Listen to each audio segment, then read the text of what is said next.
அனைவருக்கும் வணக்கம். இது உங்க வானவில் தொலைக்காட்சி பென்ஸ் 360 வழங்கும் பேசும் நேரம். பேசும் நேரம். Connecting you with medical experts. கடந்த 3 நாட்களாவே டயபெட்டிக் ரிலேட்டடான ப்ராப்ளம்ஸுக்கு ப்ரிகாஷன்ஸ் கொடுக்கறதுக்காக நம்மளோட டயபெட்டாலஜிஸ்ட் டாக்டர் அர்ச்சனா மேம் நிறைய இன்ஃபர்மேஷன்ஸ் கொடுத்தாங்க. அந்த வகையில இன்னைக்கான எபிசோட்ல எப்படி நம்ம வந்துட்டு இந்த சர்க்கரை நோய் வராம இருக்கிறது, அதுக்கான ப்ரிகாஷன்ஸ் என்ன, நம்ம எப்படி அதை டேக் கேர் பண்ணிக்கணும் அப்படின்றத இன்னைக்கான எபிசோட்ல டாக்டர் அர்ச்சனா மேம் நம்ம கூட பேச போறாங்க. So hi ma'am. Hi Pooja. So இப்போ நம்ம டயபெட்டிக் சீரீஸ் பார்த்துட்டு இருந்தோம். போன எபிசோட்ல குழந்தைங்களுக்கான இது பார்த்துட்டு இருந்தோம்.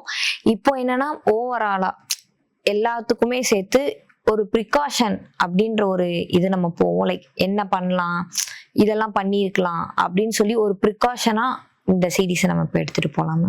ஸோ உங்களோட இது என்ன tips and what are you want to say convert? Prevention பார்த்துட்டோன்னா வருமுன் காப்போம், அதை தான் நம்ம சொல்கிறோம். இப்போ வருமுன் காப்போம்னா நம்மளுக்கே தெரியணும், அந்த மாதிரி வெயிட் அதிகமாக இருக்கிறதுனால, இல்லை அப்பா அம்மாங்களுக்கு சுகர் இருக்கிறதுனால, இல்லை நம்ம ஓவராக ஜங்க் ஃப்ரூட்டு, ப்ரிசர்வ்ட் ஃபுட்டு, நிறைய சுகரி ஐட்டம்ஸு இந்த மாதிரியெல்லாம் சாப்பிட்றோன்னா கண்டிப்பாக நம்மளுக்கு ஃப்யூச்சரில் சுகர் வரப்போகுதுன்னு நம்மளுக்கே அவேர்னஸ் இருக்கணும் ஃபஸ்ட்டு. ஸோ அதை வராமல் எப்படி ப்ரிவெண்ட் பண்ணணும்னா, டெய்லியும் ரெகுலராக எக்ஸசைஸ் பண்ணுறது, வாக்கிங் சரி, ரெசிஸ்டன்ட் ட்ரைனிங் சரி, யோகா. அட்லீஸ்ட் வாக்கிங் வாரத்தில் 150 மினிட்ஸ்ன்னு சொல்கிறோம். அதை டிவைட் பண்ணி பார்த்திங்கன்னா ஒரு 30 மினிட்ஸ் ஒரு நாளைக்கு ஸ்பெண்ட் பண்ண முடியும். அப்படியும் இல்லைனாலும் சாப்பிட்ட பிறகு ஒரு 10 மினிட்ஸ், பிரேக்ஃபாஸ்ட் முடிச்சுட்டு ஒரு 10 மினிட்ஸ் வாக்கிங், அதுக்கப்புறம் லஞ்ச் முடிச்சுட்டு ஒரு 10 மினிட்ஸ் வாக்கிங், டின்னர் முடிச்சுட்டு ஒரு 10 மினிட்ஸ் வாக்கிங். இந்த மாதிரி வாக்கிங் இது பண்ணுறதுனால சுகர் லெவல்ஸ் ஹை ஆகாமல் அது ரெகுலரைஸ் ஆகும் உங்களுக்கு. ஸோ அந்த மாதிரி எக்ஸசைஸில் இது பண்ணலாம். ப்ளஸ் வெளியில் அவுட் சைட் ஃபுட் அவாய்ட் பண்ணுறது, ப்ரிசர்வ்ட் ஃபுட்டு, ஜங்க் ஃபுட்ஸு இதெல்லாம் அவாய்ட் பண்ணுறது பெட்டர். இந்த மாதிரி அவாய்ட் பண்ணாங்கன்னா நம்ம ஓரளவுக்கு ஹெல்த்தியாக இருக்க முடியும். It's not about just living, it's about living healthy. கடைசி வரைக்கும் கடைசியில் நம்ம யாருக்கும் பாரமாக இருக்க மாட்டோம் தான் எல்லோரும் நினைப்போம். ஸோ கடைசி வரைக்கும் பாரமாக இல்லாமல் இருக்கணும்னா என்னென்னா ஃபிசிக்கலாக ஆக்டிவாக இருக்கணும். ஸோ இந்த மாதிரிலாம் நம்ம ஃபஸ்ட்லேருந்தே ஸ்டார்டிங்லேருந்தே ஒரு 20ஸ்லையோ 30ஸ்லேருந்தோ நம்ம ஒரு proper exercise, proper diet intake அப்படியெல்லாம் இருந்துச்சுன்னா யூ வில் பி மொபைல், நல்லா ஃபிசிக்கலாக ஆக்டிவாக இருக்க மாதிரி இருக்கும். And morning sun which we are really missing it out. Morning காலையில் சன்னில் இருந்தால் தான் விட்டமின் டி நம்மளுக்கு கிடைக்கிது. அது இப்போ யாருமே ஃபாலோ பண்ணுறதில்ல. ஸோ காலையில் எழுந்துச்சி கொஞ்சம் வாக்கிங் பண்ணுறதுனால விட்டமின் டியும் கிடைக்கும். அதனாலேயே சில பேருக்கு பெயின் வர்றது, ஃப்ராக்சர் அடிக்கடி ஆகிறது, அந்த மாதிரிலாமும் இருக்குது. ஸோ அதையும் கொஞ்சம் ப்ரிவெண்ட் பண்ணுற மாதிரி இருக்கும். ரெகுலர் செக்கப்ஸ் இதெல்லாம் எப்படி நம்ம நான் நல்லா இருக்கேனா இல்லையான்னு பார்க்குறதுக்கு ரெகுலர் செக்கப்ஸ், அதாவது 35 இயர்ஸ்க்கு அப்புறமேட்டே ரெகுலராக ஏர்லி ஒன்ஸ் மாஸ்டர் செக்கப்புன்ற மாதிரி நம்ம பண்ணுறது பெட்ரு. நான் நல்லா தானே இருக்கேன், எனக்கு எதுக்கு மாஸ்டர் ஹெல்த் செக்கப்புன்னு சொல்லாமல் each individual has to take their own health on their hands and do the master checkup after 35 years. That is more advisable as of now. ஆனால் அதுக்கு முன்னாடி ரிஸ்க் ஃபேக்டர்ஸ் எதனாச்சும் இருந்துச்சு, suppose you're alcoholic, you're smoker, அந்த மாதிரி இருந்துச்சுன்னா முன்னாடிலேருந்தே diagnose பண்ணுறது better and stopping it is a better option. So இதெல்லாமே உங்கள் சுகரை அஃபெக்ட் பண்ண போகுது. ஸோ அதில் அந்த ஸ்மோக்கிங் அப்புறம் ட்ரிங்கிங்கில் டீஹைட்ரேஷனும் வரத்துக்கு சான்சஸ் இருக்குது. அதனாலேயுமே சுகர் வேர்சன் ஆகும் உங்களுக்கு. அண்ட் ஸ்மோக்கிங்னால அந்த ப்ரீத்திங் இது ப்ராப்ளம் ஆகிறதுக்கு சான்சஸ் இருக்குது. ஸோ பேட் ஹேபிட்ஸை அவாய்ட் பண்ணுறது better, so that you will prevent every thing and be happy. So ma'am, இப்போ மாஸ்டர் செக்கப்னு சொன்னீங்களே மேம், அது என்ன மேம், அது எப்போ போகலாம் நம்ம பார்க்கலாம்? மாஸ்டர் செக்கப்ன்றது 35க்கு மேலே நம்ம பார்த்தா பெட்டர்ன்னு நம்ம சொன்னோம். மாஸ்டர் செக்கப்லேயே ஸ்பெசிஃபிக்காக டயபெட்டிக்ஸ்க்கு என்னென்னு செக் பண்ணணுன்னு பார்த்தீங்கன்னா, ஃபாஸ்டிங் சொன்னது, போஸ்ட் பிராண்டியல் அதாவது 2 hours கழித்து செக் பண்ணுறது, அப்புறம் HbA1c 3 மாதம் ஆவரேஜ் சுகர், அப்புறம் கிட்னி செக் பண்ணணும், அதுக்கப்புறம் யூரின் செக் பண்ணுறது, அதுக்கப்புறம் இசிஜி, எக்கோ, ஹார்ட்டு எல்லாமே ரெகுலராக நம்ம செக் பண்ணிட்டு வந்தீங்கன்னா பெட்டராக இருக்கும். இதில் ஸ்பெசிஃபிக்காக நம்ம பார்த்தோன்னா ஒரு விசிட்டுக்குமே ஒரு சுகர் விசிட்டுக்குமே நீங்கள் டாக்டர்ஸை போய் பார்க்கும்போது உங்களோட பிபி ரெகுலராக செக்கப் பண்ணணும். அது இல்லாமல் இந்த நரம்பு பாதிக்கப்பட்டிருக்கா இல்லையான்னு டெஸ்ட் பண்ணுவாங்க. அந்த டெஸ்ட் பண்ணிக்கிறதும் பெட்டர் ஆப்ஷன். அது இல்லாம வந்து கண்ணு செக்கப், ஐ செக்கப் ஐ டைலேட் பண்ணி செக் பண்றது வருஷத்துக்கு ஒரு வாட்டியாச்சும் அந்த மாரி பண்ற மாரி இருக்கும். இந்த 3 மாசம் ஆவரேஜ் சுகர் வந்து 3 மாசம் ஒன்ஸ் வந்து நீங்க அந்த HbA1c கண்ட்ரோல்ல இருக்கா இல்லையான்னு பார்க்குற மாரி இருக்கும். அதே மாரி கிட்னி டெஸ்ட்டும் நீங்க வந்து பார்க்கும்போது 3 மாசத்துக்கு ஒரு வாட்டி, இல்ல 6 மாசத்துக்கு ஒரு வாட்டி நீங்க அந்த HbA1c எடுக்கும்போதே வந்து கிட்னி டெஸ்ட், அதாவது கிட்னி வந்து பிளட்லயும் பார்க்கணும், யூரின்லயும் பார்க்கணும். யூரின்ல வந்து அது முன்னாடியே வந்து நம்மளுக்கு அந்த கிட்னி பாதிக்க ஆரம்பிக்கிறதா வந்து அதில தான் வந்து கண்டுபிடிக்க முடியும். யூரின் டெஸ்ட்ல தான். அதில தான் வந்து புரோட்டீன் லாஸ்ன்னு சொல்லுவாங்க. அந்த புரோட்டீன் லாஸ் வந்து முன்னாடியே யூரின்ல ஓரளவுக்கு தெரியும். நம்மளுக்கு கிட்னி பாதிக்க ஆரம்பிக்கிறதுக்கு முன்னாடியே. அது இல்லாம வயிறுக்கான ஸ்கேனு வருஷத்துக்கு ஒரு வாட்டி அட்லீஸ்ட் எடுக்கிற மாரி இருக்கும். இசிஜியும் அட்லீஸ்ட் வருஷத்துக்கு ஒரு வாட்டி, எக்கோவும் வந்து வருஷத்துக்கு ஒரு வாட்டி. இதெல்லாம் வந்து ஹார்ட்டுக்கான சம்மந்தப்பட்டது டெஸ்ட்டு. ஹார்ட்டுக்கு வந்து அட்லீஸ்ட் இயர்லி ஒன்ஸ் வந்து நம்ம செக் பண்ணி பார்க்கறது பெட்டர். அன்கண்ட்ரோல் சுகர் இருக்கிற மாரி இருந்தா, சுகர் கண்ட்ரோலே இல்லாம இருக்கிறவங்க வந்து ரெகுலரா ஃபாலோஅப்ல இருக்கணும். இந்த செக்கப்லாம் நான் சொன்ன செக்கப்லாம் வந்து 3 மந்த்ஸ் ஒன்ஸ் இல்ல 6 மந்த்ஸ் ஒன்ஸ் பண்ற மாரி இருக்கும். இது ரெகுலரா பார்க்கறத நம்ம சொல்றோம். பட் ஆனா everything will depend on the patient. So பேஷண்ட்க்கு பேஷண்ட் வந்து டிஃபர் ஆகும். Okay ma'am. இப்போ அதே மாதிரி நம்ம பார்த்தோம் ஒபிசிட்டி இருக்கிறவங்களுக்கு சுகர் இருக்கும். கண்டிப்பா சுகர் இருக்கும் அப்படின்னு பார்க்குறோம். இப்போ லீனா இருக்கிறவங்களுக்கு அப்ப சுகரே இருக்காதா? அப்படி இல்ல. லீனா இருக்கவங்களுக்கும் சுகர் வர சான்சஸ் இருக்கு. ஒபீஸா இருக்கவங்களுக்கு ரொம்ப அதிகமான சான்சஸ் இருக்கு. ஸோ 2 பேருக்குமே வரும். லீனா இருக்கவங்க சப்போஸ் இன்சுலின் புரொடக்ஷன்னு சொல்றோம்ல, அந்த இன்சுலின் புரொடக்ஷன் ஒழுங்கா இல்ல, அது ஃபங்ஷன் ஆகல அப்படின்ற பட்சத்துல அவங்களுக்கு சுகர் வரதுக்கு சான்சஸ் இருக்கு. ஸோ எல்லாருமே வந்து அதுலேருந்து நான் ஒல்லியா இருந்தா ப்ரிவென்ட் ஆகும்ன்னு பார்த்தீங்கன்னா, ப்ரிவென்ட் ஆகாது. எல்லாருக்குமே வர சான்சஸ் இருக்கு. ஜெனடிக்ன்னு சொல்லணும்ல. ஸோ ஜெனடிக்கா இருக்கவங்களுக்கும் வரதுக்கு வந்து சான்சஸ் இருக்கு. அப்பா, அம்மாங்களுக்கு இருக்கும்போது உங்களுக்கும் வரதுக்கு சான்சஸ் இருக்கு.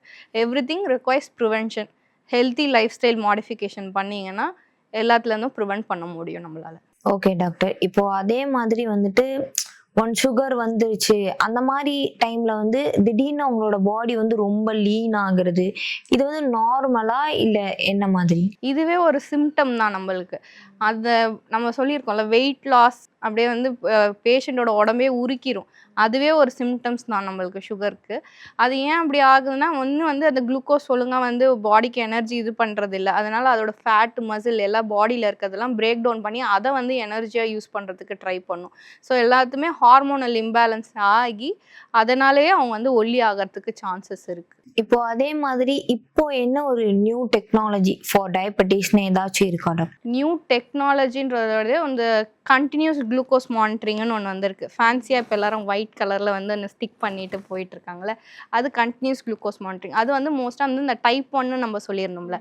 அந்த பசங்களுக்கு, அதுக்கப்புறம் இன்சுலின்ல இருக்கிறவங்களுக்கு, அவங்களுக்கெல்லாம் அது யூஸ் பண்ணா பெட்டரா இருக்கும். இது எதுக்கு யூஸ் பண்றோம்னா, த்ரூ அவுட் த டே அவங்களுக்கு வந்து எப்படி இருக்குன்னு பார்த்துட்டு, எந்த டைம்ல இன்சுலின் அதிகமா குடுக்கணும், எந்த டைம்ல இன்சுலின் கம்மியா குடுக்கணும்னு சொல்லி பார்க்கறது ஒண்ணு இருக்கு. ஸோ அத வச்சு நம்ம ட்ரீட்மெண்ட் பிளான் ஒருத்தருக்கும் பேஸ் பண்ணி அதுக்கேத்த மாரி நம்ம ட்ரீட்மெண்ட் குடுக்கறது இருக்கு. இது இல்லாம வந்து என்னன்னா, இன்னொன்னு வந்து ஆர்ட்டிஃபிஷியல் இன்டெலிஜென்ஸ் யூஸ் பண்ணி இன்சுலின் குடுக்குற மாரி ஒரு மிஷின் வந்திருக்கு. அது டைப் 1க்கு. அது பெல்ட் மாரி இருக்கும். பெல்ட்டுக்கு மேல ஃபிக்ஸ் பண்ணி அது உள்ள ஃபிக்ஸ் பண்ற மாரி இருக்கும். மேல தான் இருக்கும். அதில வந்து நம்ம வந்து எவ்வளோ இன்சுலின் குடுக்கணும்னு அப்படின்னு பேஷண்ட்க்கு ஃபிக்ஸ் பண்ணிட்டோன்னா, அது வந்து இன்சுலின் டெலிவரி பண்ணிரும். அது இல்லாம வந்து அந்த இப்போ வந்து என் பிளட் குளுக்கோஸ் வந்து 100ல தான் மெயின்டெயின் பண்ணணும் அப்படின்னா, அத கரெக்ட்டா வந்து அதுக்கேத்த மாரி பிளட் குளுக்கோஸ் மெயின்டெயின் பண்ணிட்டு, தேவையான டைம்ல அந்த இன்சுலின் குடுக்கும். இது வந்து சில்ட்ரன்ஸ்க்கு வந்து ஒரு வெரி பூன்னு சொல்லலாம் நம்ப. கொஞ்சம் டெவலப்மெண்ட் ஆயிருக்கிறது.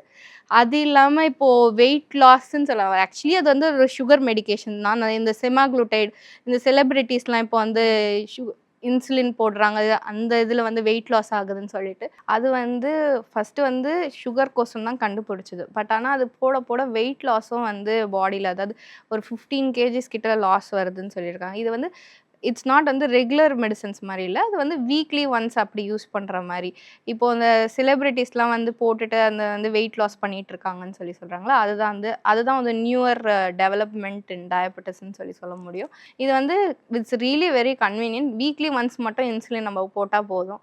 அது வந்து சுகர் பேஷண்ட்க்கு சுகரையும் குறைக்கும், பிளஸ் வெயிட்டையும் குறைக்கும். ஒன்ஸ் ஒரு 5-7% ஆஃப் பாடி வெயிட் கம்மியானாலே அதுவே வந்து ஓரளவுக்கு சுகர நம்மளுக்கு கண்ட்ரோல்ல எடுத்துட்டு வரும். So it's really nice that we have a newer drug which is helping in both weight loss as well as diabetes. ஆமா. அது மாதிரி இப்போ டயபெட்டிக்ஸ்க்கும் கண்ணுக்கும் ஏதாவது ஒரு சம்மந்தம் இருக்கா? டயபெட்டிஸ் அன்கண்ட்ரோல்டா போச்சுன்னா, கண்டிப்பா வந்து கண்ணு பாதிக்கப்படும். கண்ல வந்து டயபெட்டிக் ரெட்டினோபதின்னு சொல்லுவாங்க.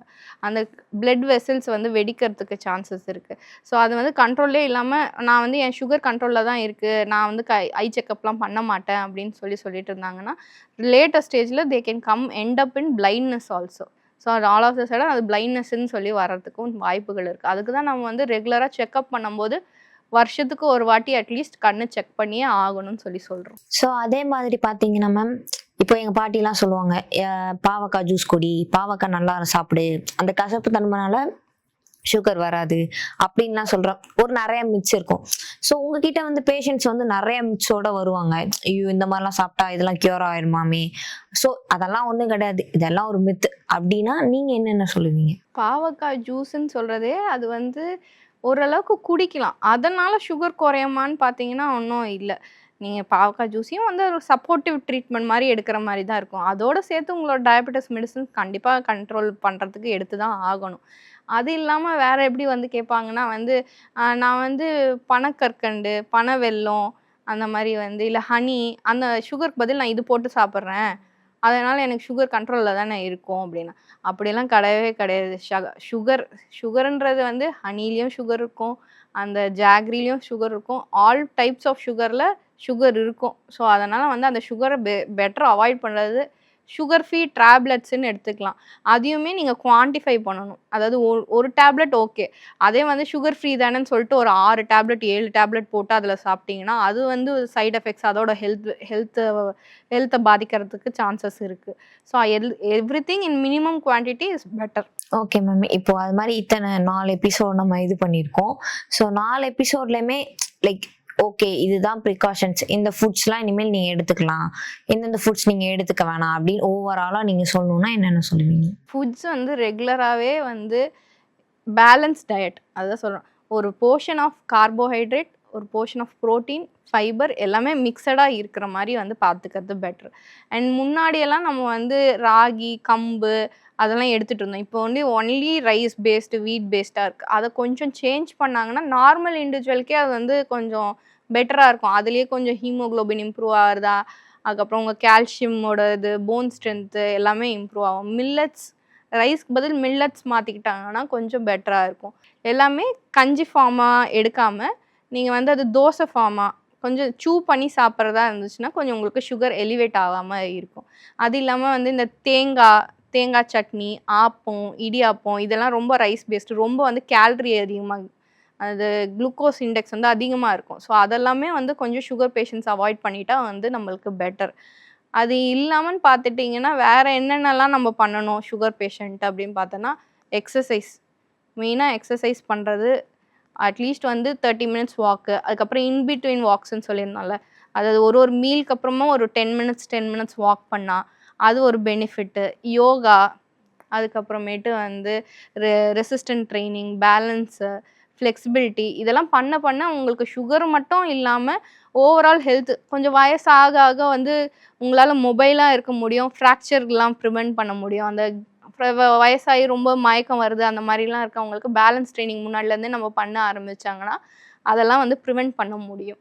ஸோ இந்த எபிசோட்ல வந்துட்டு என்னென்ன ப்ரிகாஷன்ஸ், என்னென்ன பண்ணணும், what are the diet to follow for diabetes, டயபெட்டிஸே வர வேணாம்னா அதோட ப்ரிகாஷன்ஸ் என்ன, என்னென்ன ஃபுட்ஸ் எடுத்துக்கணும், இந்த மாதிரி நிறைய சொன்னீங்க. எங்களுக்கு புரியுற மாதிரி நாங்க கேட்குற ஒவ்வொரு கேள்விக்கும் ரொம்ப பொறுமையா எங்களுக்கும் தெளிவா பதில் சொல்லி மக்களுக்கும் தெளிவா புரியுற மாதிரி சொன்னீங்க. So thank you so much. Thank you Pooja.